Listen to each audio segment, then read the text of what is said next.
बोलिए सदगुरुदेव की जय। सदगुरु कबीर साहब जी का बहुत ही मार्मिक भजन है। मार्मिक भजन में इसलिए कहती हूँ रोज, क्योंकि सदगुरु कबीर साहब की जो वाणी है वो हमारा स्वरूप का परिचय कराने वाली है। और आज संसार में हम देखते हैं, आज की ही बात नहीं है, अनादिकाल की बात है कि व्यक्ति अपने स्वरूप का बोध भूल चुका है। स्वरूप अर्थात स्वयं का रूप, अपने आप को जाने बिना, अपने आप को पहचाने बिना आदमी आज दुखी, अशांत और पीड़ित है। जैसे कोई व्यक्ति हो, अपने घर का पता भूल जाए और इधर उधर भटके तो वो सुख से न खा सकता है, न पी सकता है, न कहीं विश्राम पा सकता है ना। सुख तो उसको तभी मिलेगा जब वो अपने घर में पहुंचे। तो जीव का अपना घर है क्या? वो अपने घर से क्यों बिछुड़ गया है? कहने के लिए तो संत महापुरुष मनीषी जन यही कहते हैं कि जीव के स्वरूप में कोई दुख नहीं है, फिर भी जीव दुखी है। तो इसका कारण हमारे गुरुजन यही बताते हैं, संत जन यही बताते हैं कि जीव अपने आप से बिछुड़ गया है, अपने आप से पृथक हो गया खुद से। तो उसका देश कहाँ है? इस जीव का देश, जैसे शरीर के लिए कोई देश की आवश्यकता है, घर की, मकान की, है ना, उसको कपड़े की, भोजन की, शरीर की आवश्यकता है ना ये। लेकिन जीव के लिए इस प्रकार से न भौतिक किसी भी, न जड़ पदार्थों की आवश्यकता है, कोई चीज की आवश्यकता नहीं है। हमारे अपने जीव को अपने स्वरूप में, अपने आप में ये पूर्ण है, पूर्ण काम है, पूर्ण तृप्त है, पूर्ण संतुष्ट है। इसमें न जन्म है, न मृत्यु है, न जरा है, न व्याधि है, न भूख है, न प्यास है, न मिलन है, न वियोग है। इस सारे झमेलों से बिल्कुल मुक्त है। इस कारण से इसको कहा गया है दुख मुक्त जीवन। जीव के स्वरूप में कोई दुख नहीं है। ऐसा है हमारा स्वरूप, अजर अमर अविकार, नित्य सनातन शाश्वत, सुख का, शांति का सागर, सुख का, शांति का स्रोत। फिर भी जीव अपने स्वरूप के भूल के कारण से दुखी है। तो इसमें सदगुरु कबीर साहब कह रहे हैं, विदेशी शुद्ध करो अपने देश। तुम विदेशी हो गए। ये शरीर, ये संसार हमारा स्वरूप नहीं, हमारा देश नहीं है। तो शरीर का है, पंचभूतों से बना यह शरीर इस संसार में ही संसार की खुराक लेता है, क्योंकि पंचभूतों से बना हुआ है। तो इसी संसार की खुराक की आवश्यकता है। लेकिन हमें इन 5 तत्वों में उलझ करके क्या मिला? दुख मिल रहा है, अशांति मिल रही है, पीड़ा मिल रही है। 8 पहर कहवा तुम भूलो, छाड़ देव भ्रम भेष, विदेशी शुद्ध करो अपने देश। 8 पहर होते हैं 24 घंटे में, 3 घंटे का 1 पहर।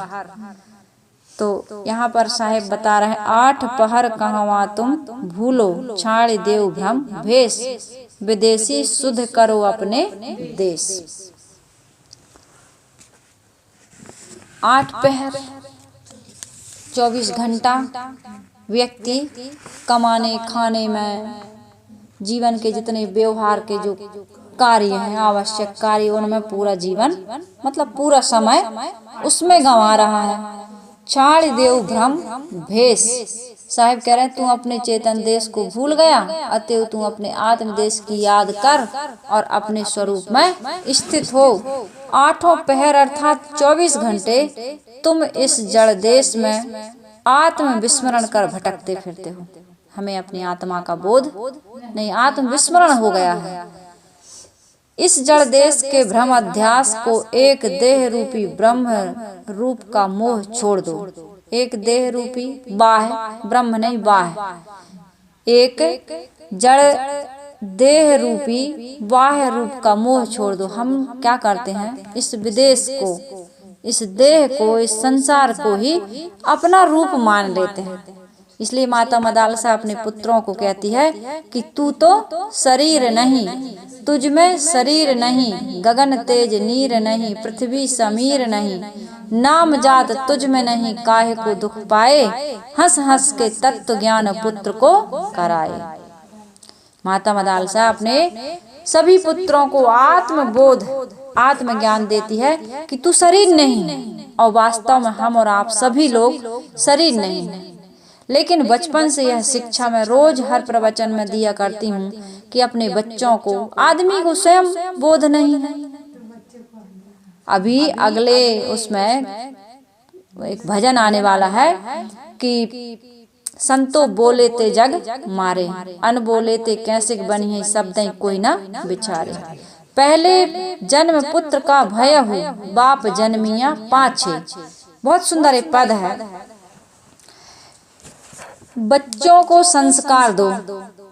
आज समाज में इस चीज की बहुत बड़ी आवश्यकता है। हर जगह शिविर लग रहे हैं कि बच्चों को संस्कार दिया जाना चाहिए। पहले गुरुकुल होते थे, गुरु के पास बच्चे पढ़ने जाते थे, है ना, वहाँ पर संस्कार शिविर लगते थे, वहाँ अपने आप संस्कारों की शिक्षा दीक्षा होती थी, है ना।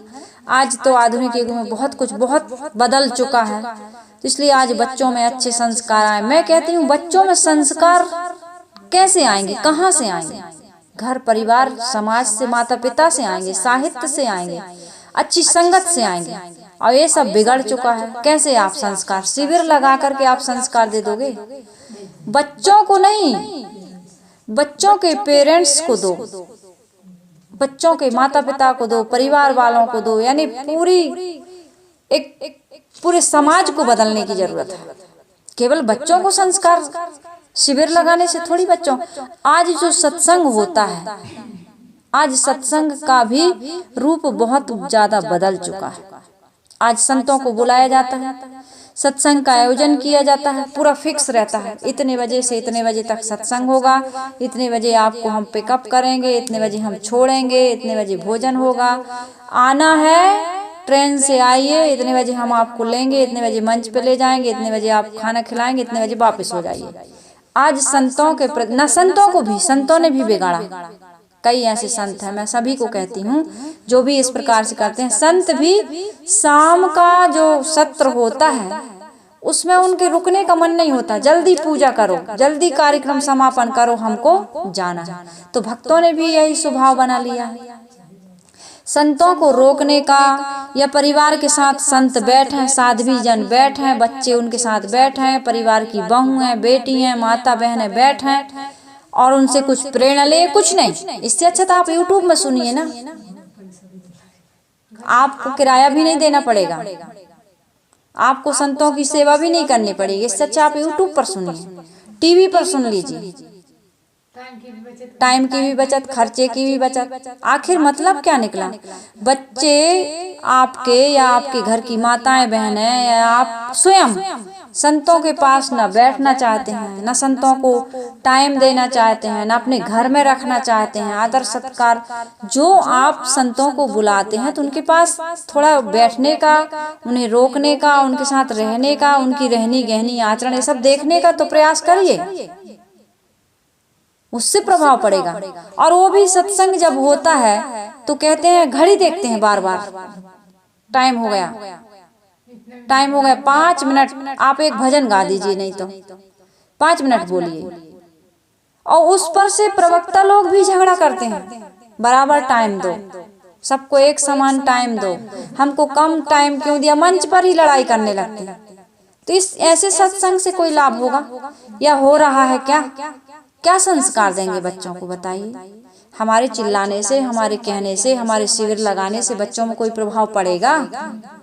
नेचुरल होना चाहिए, ओरिजिनल होना चाहिए, व्यवहारिक होना चाहिए ये ज्ञान। आज केवल किताबी हो गया, आज केवल सिस्टमैटिक ढंग से हम याद करके, रट के, पढ़ के बोले आते हैं, आप सुन लेते हैं, बस बच्चों को रटा करके कुछ साखी, कुछ शब्द, कुछ भजन बोलवा देते हैं, आप उनको इनाम दे देते हैं, बस हो गया सत्संग। इससे ये सब केवल ऊपर ऊपर की चीजें हैं। ये ऊपर ऊपर की चीजों से जीवन में कोई लाभ होने वाला, जीवन में कोई परिवर्तन होने वाला, जीवन में कोई सुधार, समाज में कोई सुधार, बच्चों में कोई परिवर्तन, परिवार के लोगों में कोई परिवर्तन होने वाला नहीं। इस पर विचार करिए। ये माइक टेंट वाला, ये मंच वाला प्रोग्राम बंद करिए। साधु संतों को घर में ले जाइए। घर में, आपके घर में जाकर के वो देखेंगे कि आप में क्या कमी है। आप देखेंगे कि संतों में कथनी करनी रहनी में कितनी कमी है। एक दूसरे के पूरक बनिए, तब आपके जीवन में। पहले यही होता था, ऐसे ही सत्संग होता था। पहले होता था कि नहीं? गांव गांव में 2 दिन 4 दिन 6 दिन 8 दिन 15 दिन महीनों महीनों संतों की जमात रहती थी और संतों की सेवा करते थे भक्त लोग। आज जहां जहां संत जाते हैं, जहां जहां संत रहते हैं, अगला पद में सदगुरु कबीर साहब का है, विवेकी संत बसे जेहि देश, धनी वह गांव ठाव वह नगरी, अग न रहे लवलेश, विवेकी संत बसे जेहि देश। जहाँ विवेकी संत जिस देश में, जिस गांव में, जिस नगर में, जिस शहर में, जिस गली कूचे में रहते हैं, वहां का वातावरण एकदम बदल जाता है, निर्मल हो जाता है, पवित्र हो जाता है। उनके परमाणु होते हैं, उनका एक ऑरा, एक आभा होती है। जहाँ संत रहते हैं, जिसके सानिध्य में रह करके आपके जीवन में आमूल चूक परिवर्तन होता है। संतों की महिमा ऐसे ही नहीं गाई गई है। संतों का बहुत व्यापक और बहुत गहरा प्रभाव पड़ता है। तब तो गोस्वामी तुलसीदास जी ने भी कहा है, सब धरती, कबीर साहब ने कहा, सब धरती कागज करूं, लेखनी सब बन राय, 7 समुद्र की मसी करूं, गुरु गुण लिखा ना जाए। महिपत्री करूं सिंधु मसी, गोस्वामी जी कह रहे हैं, महिपत्री करूं सिंधु मसी, तरु लेखनी बनाए, तुलसी गणपति सो तदपि, महिमा लिखी ना जाए। महिपत्री करूं, पूरी पृथ्वी को यदि मैं पत्री यानी कागज बना दूं, और सिंधु मसी, सभी समुद्रों का जल, उसकी मैं यदि स्याही बना दूं, तरु लेखनी बनाए, जितने भी वृक्ष हैं उनकी लेखनी बना दूं, और गणेश भगवान जैसे लिखने वाले कोई लेखक मिल जाए, तब भी गुरु की महिमा लिखी जाना असंभव है। और ऐसे गुरु के तुम अनादर कर देते हो, ऐसे गुरु का तुम सानिध्य प्राप्त करना नहीं चाहते हो। केवल मंचीय कार्यक्रम से संसार का, समाज का या तुम्हारा सुधार होने वाला। मैं मंचीय कार्यक्रमों का विरोध नहीं करती हूँ, लेकिन भीड़ में कितने लोगों का सुधार हो रहा। आशा इनका मुरारी बापूजी का कार्यक्रम में बताया करती हूँ बीच बीच में, उनके कार्यक्रमों में लाखों 10 लाख की भीड़ होती है ना भाई। जितना भी कम ज्यादा कोई तर्क नहीं करेगा। मेरा एक टारगेट ये नहीं है कि मैं कोई एग्जिट बता दूं, है ना, लेकिन लाखों लाखों की भीड़ होती है। तो किसी ने कहा कि बापूजी आपके कार्यक्रम में, आपके सत्संग में तो लाखों लोग बैठते हैं। उन्होंने कहा लाखों लोग बैठते हैं, इससे बहुत बड़ा फर्क होने वाला नहीं है। फर्क तो तब पड़ेगा जब लाखों लोगों के हृदय में मेरी कथा बैठ जाए। तो कितने लोगों के हृदय में कथा बैठती है? यदि एक व्यक्ति के अंदर भी कथा बैठ जाए, सत्संग बैठ जाए, संत का प्रभाव पड़ जाए, तो एक व्यक्ति कितने लोगों का सुधार कर देता है। पंपलेट बांटते हो, टेंट लगवाते हो, माइक बुलवाते हो और उनका स्वागत करवाते हो, फिर आरती पूजा करवाते हो, सत्संग में उतना समय दे पाते हो? चित्त उतना एकाग्रता से सुनता है? चित्र की एकाग्रता के बिना तुम्हें सत्संग का लाभ मिलेगा? श्रोता वक्ता ज्ञान निधि, कथा राम की गुड़। श्रोता भी बिल्कुल तन थिर मन थिर बचन थिर वाला हो, सुरति निरथिर होए, कहीं कबीर वह पलक ही कलब बराबर हो। 1 मिनट तो बहुत होगा, 1 सेकंड भी तुम्हारा मन रुकता है? स्थायी होकर के, स्थिर होकर के सुनता है सत्संग? तुम्हें अपने स्वरूप का बोध होता है? आत्मा का चिंतन होता है? नहीं हो पा रहा तो सत्संग करवाते रहिए और सत्संग करते रहिए। तुम्हारे या तुम्हारे बाल बच्चों पर कोई प्रभाव पड़ने वाला नहीं। ये हो रहा है। संतों के लिए तुम्हारे दिल में प्रेम उमड़ेगा, उनके अधिक से अधिक तुम सेवा करोगे, भक्ति करोगे, उनका सानिध्य प्राप्त करोगे। मत करवाइए ना इतना खर्च वाला कार्यक्रम, ऐसे ही बुलाइए संतों को, जिससे जीवन में परिवर्तन हो वो काम करिए। दिखावे मत पड़िए कि इतना बड़ा कार्यक्रम करेंगे, इतना बड़ा टेंट लगवाएंगे, इतना बड़ा माइक लगवाएंगे, इतने लोगों को बुलाएंगे, इतना भव्य कार्यक्रम होगा कि 20 गांव में ऐसा कार्यक्रम नहीं हुआ होगा। लोगों को दिखा देंगे, लोगों को लोग देखते रह जाएंगे। ये सब चीजों से सत्संग बहुत दूर की चीज है। यही सब तुम कर रहे हो। ज्ञान ठौर सम ठौर न पाओ, या जग बहुत कलेश। कबीर साहब कह रहे हैं ज्ञान ठौर सम ठौर न पाओ, यह जग बहुत कलेश, विदेशी शुद्ध करो अपनो देश। ज्ञान ठौर, ज्ञान तुम्हें संसार में कोई स्थायी मुकाम मिलने वाला नहीं है। जहाँ जहाँ तुम अपना दिल लगाते हो, मन लगाते हो, वो सब चल विचल प्राणी और पदार्थ, उनमें यथायथ या स्थायी स्थिर सुख मिलने वाला नहीं है। तो कह रहे हैं साहिब जी, ज्ञान ठौर सम ठौर न पाओ। तुम्हारा अपना जो ज्ञान स्वरूप चेतन है, तुम्हारा स्थायी धाम वही है। हमारा स्थायी ठौर ठिकाना कहाँ है? ज्ञान में, अपने स्वरूप में। जीव का स्वरूप कैसा है? वह साकार है कि निराकार है? तो जीव साकार भी है, निराकार भी है, दोनों नहीं है। जीव का असली स्वरूप है ज्ञानाकार। ज्ञान गुण, ज्ञान क्रिया, है ना, ज्ञान रंग। कौन रंग है जीव का? कबीर साहब ने कहा ना, कौन रंग है जीव का, ताका करहूं विवेक। तो उन्होंने कहा जागृत रूपी जीव है, शब्द सुहागा सेत, जर्द बुंद जल कूक ही, कहें कबीर कोई देख। तो ज्ञान रूप है हमारा, केवल ज्ञान ही एक ठिकाना है, ज्ञान ही एक स्थायी मुकाम या पता है। तो हमारे स्वरूप में सिर्फ ज्ञान है। हमारा जो स्वरूप है वो ज्ञान स्वरूप है। वो है तब तक आंख से ज्ञान प्राप्त हो रहा, रूप का ज्ञान, आंख से रूप का ज्ञान, नाक से गंध का ज्ञान, जीभ से स्वाद का ज्ञान, और कान से शब्द का ज्ञान, त्वचा से स्पर्श का ज्ञान, ठंडी का, गर्मी का, है ना, भूख प्यास का। जो भी मनन चिंतन कर रहा है, सोच रहा है, विचार रहा है, किसकी उपस्थिति में? वह चेतन ज्ञान स्वरूप आत्मा की उपस्थिति में। और उसे रहने के लिए ऐसा मकान नहीं बनाना है आपको, बस अपने स्वरूप का बोध प्राप्त करना है। और जो जड़ वासना बना रखी है, जो संसार में तुम जगह जगह चिपक गए हो, मन से माया आसक्ति मोह बना रखे हो, बस वहां से अपने आप को निकालना है। फिर बस अपने स्वरूप में आप स्थित हो जाएंगे। आदमी यही काम करना भूल गया है। साहिब कह रहे हैं ज्ञान ठौर सम ठौर न पायो, या जग बहुत कलेश। इस संसार में तो बहुत कलेश हैं, स्थायी ठौर ठिकाना नहीं है। अतएव व्यवहार काल में उसका विचार हो।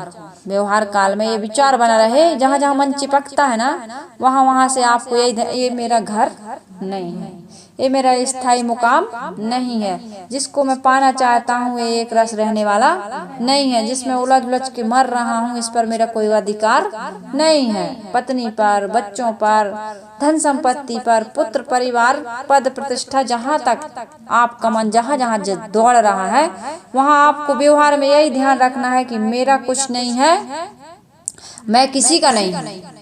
बस एक जाप जपे आदमी, मेरा कुछ नहीं है, मेरा कुछ नहीं है।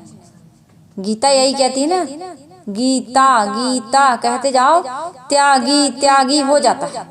गीता का उपदेश यही है, त्याग। और जिसके जीवन में त्याग है, त्याग से ही शांति सबको मिल सकेगी, शांति से ही जिंदगी ये खिल सकेगी। हमारे जीवन में त्याग नहीं है, हमारे जीवन में वैराग्य नहीं है। हम राग करते हैं इसलिए हमें शोक होता है, मोह करते हैं इसलिए शोक होता है।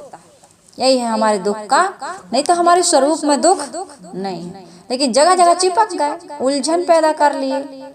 यही हमारे जीवन में साहिब कह रहे हैं, ज्ञान ठौर सम ठौर न पायो, या जग बहुत कलेश, विदेशी शुद्धि करो अपने देश। हम विदेश, हमारा ये देश नहीं है, हमने विदेश में ही अपना घर कोई पूछता है कहाँ से आए तो गांव बताते हैं, कौन सा जिला फिर जिला बताते हैं, कौन सा प्रांत फिर प्रांत बताते हैं, कौन सा प्रदेश फिर प्रदेश बताते हैं, कंट्री देश कौन सा फिर उसको बताते हैं।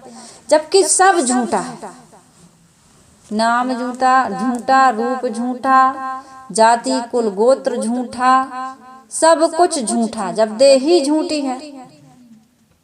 अपने स्वरूप, कोई किसी से पूछ तुम कौन हो, कहते हैं एक बार रामकृष्ण परमहंस से कोई मिलने आया, दरवाजा लगा था, खटखटाया, बोले कौन हो, तो उन्होंने जो आया था मिलने उस जिज्ञासु ने कहा यही पता करने में आया हूँ कि मैं कौन हूँ।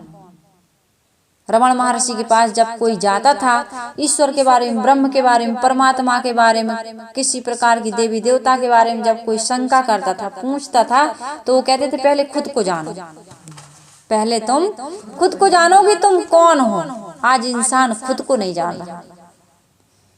जमाने में उसने बड़ी बात कर ली जिसने खुद से मुलाकात कर ली। हमारी मुलाकात खुद से कहाँ, टाइम ही नहीं है खुद से मुलाकात करने का, बिल्कुल नहीं है, जरूरत भी नहीं समझ रहा, दुख पर दुख उठा रहा, लेकिन कारण उसको पता नहीं है। उसका कारण एक ही है कि तुम सबको तो जानते हो लेकिन खुद को नहीं जानते, जानने वाले को इंसान नहीं जान रहे। कुछ लोग थे यात्रा में गए हुए थे, करीब 9-10 लोग बताते हैं, कोई कितना संख्या जितनी भी हो, तो वो लोग घूमने गए, तो एक जगह उनको नदी पार करना था। नदी पार किए तो कहे देखो भाई यात्रा बहुत लंबी है, बहुत दूर से यात्रा करते करते आ रहे हैं और अभी बहुत दूर तक जाना है, नदी पार किए हैं, पहले गिनती कर ले अपन जितने साथी थे, है ना, कहीं ऐसा ना हो कि एक आध दो छूट गए हों। तो कहा भाई हाँ ये बात ठीक है भाई, गिनती कर लो, ज्यादा लोग रहते हैं तो गिनती करते हैं लोग ना, कि चलो अपने लोग जितने हैं वो सब लोग हैं कि नहीं, तो गिनना शुरू किए, 1 2 3 4 सब गिने,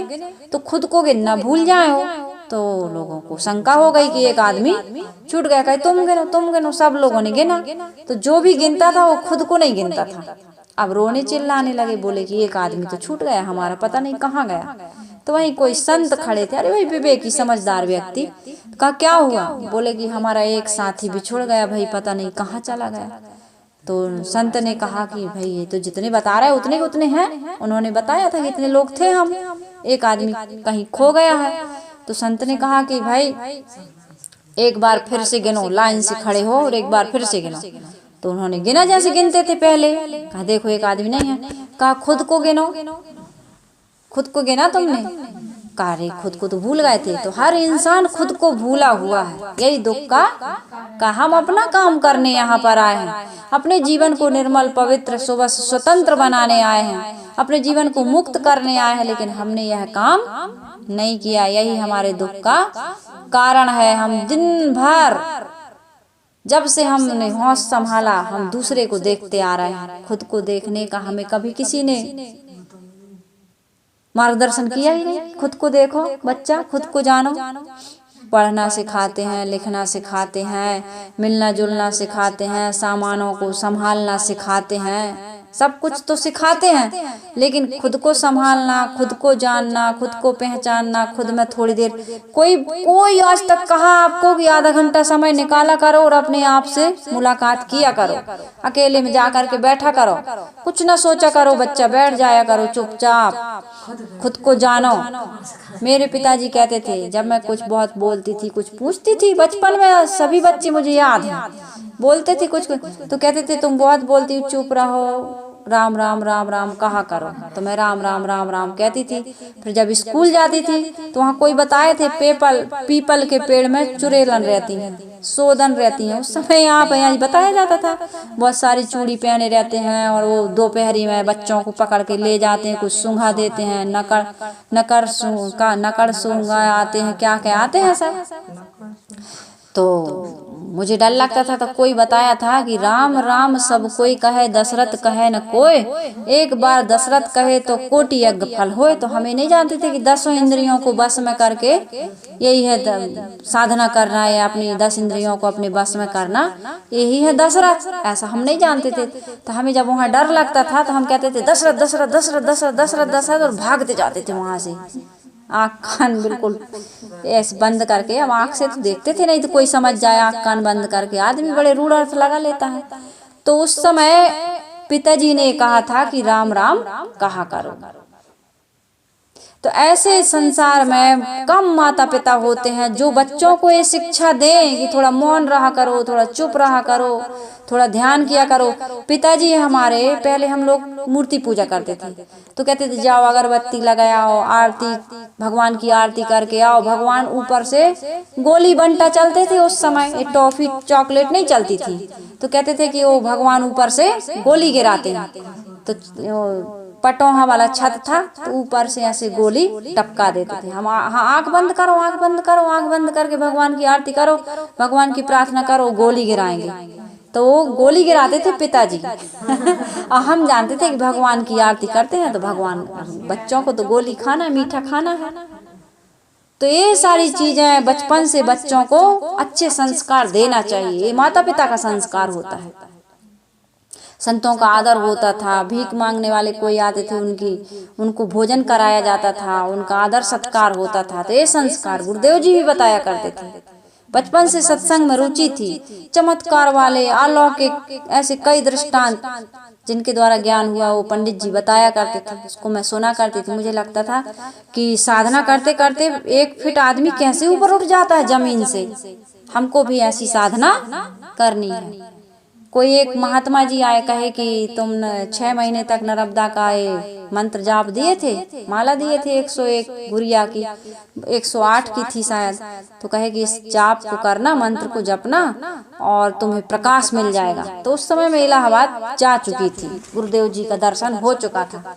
तो मैंने अभी के जो गुरुदेव जी उनसे प्रश्न पूछा पत्र में, अभी भी वो पत्र रखा। उन्होंने कहा प्रकाश का मिलना कोई भौतिक प्रकाश नहीं है, ये विवेक ज्ञान जो मिल गया तुमको यही है प्रकाश का मिलना। मुझे लगा सही बात है। तो ये स्थूल जो आदमी पूजा पाठ, व्रत, उपवास, कथा कीर्तन करता है कोई गलत नहीं है, मैं कभी इसका खंडन नहीं करती। लेकिन आपका लक्ष्य ये नहीं होना चाहिए कि पाप करते जाएं और पाप कट जाएगा, भगवान काट देंगे, ये गलत है। या भगवान हम बिना पढ़े भगवान हमको पास कर देंगे, ऐसी बहुत सारी अलौकिक चीजें हैं। भगवान तो ये कहते हैं सकाम भाव से मेरे पास मत आओ, जीवन में निष्काम कर्म करो लेकिन पवित्र कर्म करो। तो पवित्र कर्म यदि करते हैं तो निरभिमानी होकर के आपके अंदर कर्तापन का अहंकार ना आए। इसलिए भगवान ही सब कुछ करा रहे हैं, ये बातें भागवत में कथाओं में कही जाती है, तो कोई गलत नहीं है।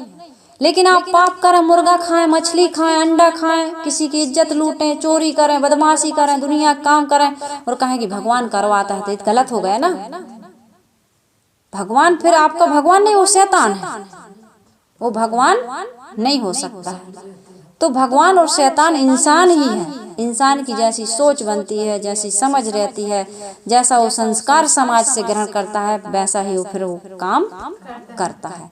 तो इसलिए मैंने कहा कि बच्चों को अच्छे संस्कार तभी मिलेंगे जब माता पिता, घर परिवार, समाज के लोग सुधर जाएंगे। तो सबको सुधरने की जरूरत है, केवल बच्चों को अच्छे संस्कार मत दो, बच्चों पर इतना भार मत दो कि बच्चे तुम सुधर जाओ, राम बन जाओ, कृष्ण बन जाओ, श्रवण कुमार बन जाओ, पुंडरीक बन जाओ। हम चाहे सदन कसाई बने रहे, चाहे हिरण्यकश्यप बने रहे, चाहे कंस, रावण, दुर्योधन बने रहे, लेकिन बच्चे तुम बन जाओ अच्छे। कैसे बन जाएंगे बच्चे?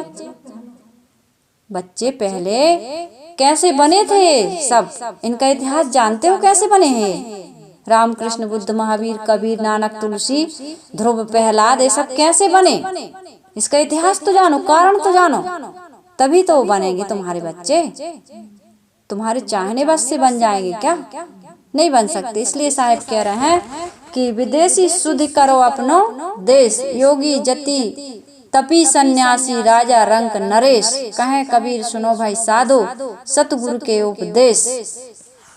इसमें यह बताया जा रहा है, साहब यह बता रहे हैं कि तुम्हारा अपना जो ज्ञान स्वरूप चेतन है वही तुम्हारा स्थायी धाम है, उसका तुम्हें पता नहीं, उसके बारे में चर्चा नहीं, उसके बारे में कभी तुमने प्रयास नहीं किया कि हमारा चेतन देश इस जड़ देश से अलग है। जड़ देश की आसक्ति नहीं त्याग पाए तुम, तमाकू के बिना नहीं रह पाते, गुटखा के बिना नहीं रह पाते, स्त्री पुरुष के बिना नहीं रह पाते, बाल बच्चों के बिना नहीं रह पाते, मान सम्मान के, कोई इतनी सी बात कह दे तो डिस्टर्ब हो जाते हैं। तुम्हें अपने देश की कहाँ सुध आएगी। आज तो माइंड अपसेट हो गया बिल्कुल। Sofa set, dinner set, diamond set, jewellery set, सब सेट बेकार हो गए, माइंड ही अपसेट है। जब कारण क्या है, बस इतनी सी बात, कितनी सी, तुम्हें खाने को नहीं कहा आज बहू ने, बेटा आज तुमसे बोला नहीं, ऑफिस ऐसे ही चला गया बिना बोले। छोटी छोटी सी इशू, छोटी छोटी सी बात है, छोटी छोटी सी बातों का इशू बना करके आप डिस्टर्ब हो जाते हैं। तुम अपने देश की सुध ले पाओगे जब तुम इंसाफ से ऊपर उठोगे, तभी तो तुम अपने स्वरूप में स्थित हो पाओगे। तुम तो विदेशी बातों में ही, विदेश की घटनाओं में ही तुम आंदोलित हो रहे हो। तो यहाँ पर ये बताया जा रहा है कि आत्म विस्मरण कर भटकते फिरते हो इस जड़ देश के भ्रम अध्यास को एवं देह रूपी बाह्य रूप का मोह जब तक नहीं छोड़ोगे, तुम अपने स्वरूप में स्थित नहीं हो सकते हो। तुम्हारा अपना ज्ञान स्वरूप चेतन ही तुम्हारा स्थायी धाम है, उसके समान धाम बाहर नहीं। एक धाम मिला दुनिया में, ऐसा धाम नहीं जहाँ सर्व दुखों का अंत हुआ, जिससे बढ़कर आराम नहीं। कितना सुंदर वो भजन है। एक धाम मिला गुरु की दया, गुरु की दया से वो धाम मिलता है जिससे बढ़कर कोई धाम नहीं। चारों धाम तो यहाँ संसार के हैं, लौकिक धाम। वो एक ऐसा अलौकिक धाम है जहाँ पहुँचने के बाद संसार का सारा काम पूरा हो जाता है, फिर तुम्हारा कोई काम शेष नहीं रहता है। तो एक धाम है, अभ्यास काल में उसकी, अभ्यास काल जिसको समाधि का काल कहते हैं, उसमें डूबकर आदमी सब समय के लिए निश्चिंत हो जाता है। जितने समय वो आदमी ध्यान करता है, अभ्यास करता है, उसका मन दुखों से बिल्कुल मुक्त रहता है। और उसी की याद व्यवहार काल में आप करना है, उलझना नहीं है, दुखी नहीं होना है। मान में, अपमान में, दुख में, सुख में, हानि में, लाभ में, संयोग में, वियोग में, हर अनुकूल प्रतिकूल परिस्थितियों में उस समाधि लाभ को आपको सामने रखना है। जैसे अर्जुन को जब श्रेष्ठ धनुर्धर, सर्वश्रेष्ठ धनुर्धर क्यों कहा गया? कई लोगों को ईर्ष्या हो गई कि अर्जुन को इतना ज्यादा श्रेय क्यों देते हैं गुरु द्रोणाचार्य। तो उन्होंने एक दिन सभी शिष्यों को बुलाया और उनको बताया कि अर्जुन को मैं क्यों इतना मानता हूँ, क्योंकि उसके अंदर कितनी साधना है। योग्यता के कारण से आदमी को सम्मान मिलता है। किसी व्यक्ति की कोई विशेषता, मानुष तेरा गुण बड़ा, गुणों के कारण आदमी की विशेषता है। तो गुरु द्रोणाचार्य ने सभी को बुलाया, अपने पुत्र को भी बुलाया और कौरव पांडव सबको बुलाया, है ना। अश्वत्थामा था क्या, है ना, बुलाया उसको। अश्वत्थामा ने पूछा था कि आप मुझसे भी ज्यादा अर्जुन को चाहते हैं, ऐसा क्यों? तो उसने कहा रुक जाओ, एक दिन तुमको इसका प्रैक्टिकल करके दिखाएंगे कि अर्जुन में क्या विशेषता है। तो सभी को बुलाए तो एक वृक्ष पर एक चिड़िया बना करके उधर बैठाई गई, कहते हैं। जो भी किया हो, परीक्षण किया था वहां पर। एग्जैक्ट कोई नहीं बता सकता कि क्या हुआ है, लेकिन उस एकाग्रता के बारे में बताया गया वहां। तो अश्वत्थामा से पूछा कि क्या दिख रहा है आपको पेड़ पर? बोले साथी दिख रहे हैं, आप दिख रहे हैं, सभी लोग दिख रहे हैं, पेड़ दिख रहा है, पत्ते दिख रहे हैं, डाली दिख रही, चिड़िया दिख रही, सब दिख रहा है। पांडवों से भी, उन कौरवों से भी पूछा गया, उनने भी यही बताया। पांडवों से, सबसे चारों भाइयों से पूछा गया, उन्होंने भी यही बताया। अर्जुन से पूछा गया कि अर्जुन तुम्हें क्या दिख रहा है? गुरु द्रोणाचार्य ने बताया था कि आंख में निशाना लगाना है, ये बताया गया था, शुरू में ही ये बता दिया गया था। और पूछा कि तुम्हें क्या दिख रहा है?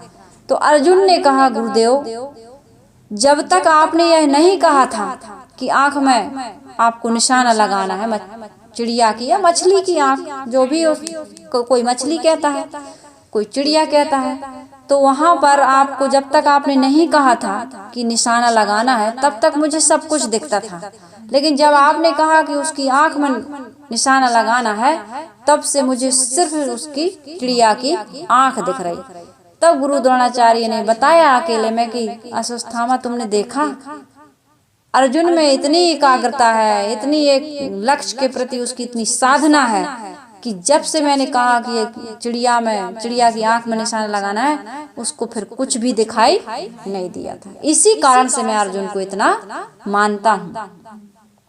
तो हमारे जीवन में भी इसी प्रकार से यदि हम उस समाधि का लाभ ले लेते हैं तो हमें भी व्यवहार काल में वही दिखता रहे, ये तो सब क्षणभंगुर है, ये सब अनुकूल प्रतिकूल संयोग वियोग जन्म मरण ये सब तो संसार का स्वभाव है, इसमें हमें क्या आंदोलित नहीं होना है। ऐसा हमारी दृष्टि बन जाती है, ऐसा हमारा स्वभाव बन जाता है, ऐसी हमारी आदत बन जाती है। और स्वभाव ही बनना चाहिए, आदत ही बननी चाहिए। आदमी ज्ञान की बातें बहुत बड़ी बड़ी कर देता है लेकिन स्वभाव नहीं बन पाता है। एक बार कहते हैं कछुआ और बिच्छू की बड़ी गहरी दोस्ती थी। कछुआ से बिच्छू ने कहा, यार दोस्त, नदी के उस पार जाने का बड़ा मन होता है, मैं भी नदी के उस पार जाऊं, देख के आऊंगी। आदमी का होता है ना, पर्यटन करने का बड़ा मन होता है, गोवा जाएंगे, शिमला जाएंगे, है ना, कश्मीर जाएंगे। तो उस बिच्छू को भी मन में हुआ कि मैं भी नदी के उस पार जाऊं और तुम मेरे मित्र हो, अपनी पीठ पे बिठा के ले चलो।